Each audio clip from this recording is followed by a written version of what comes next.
Liucinda Riley, Levandų sodas.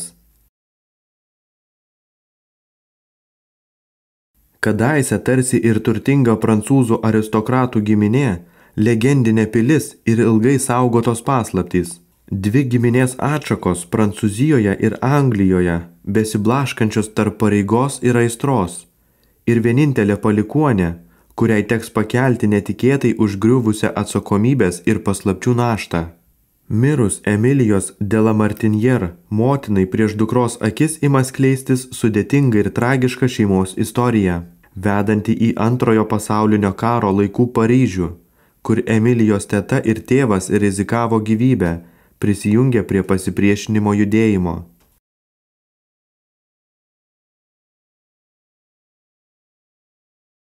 Tačiau kas tuomet atsitiko ir kodėl tai paskutinė giminės moteris sužino tik dabar, kai nė vieno iš liudininkų nebėra gyvų?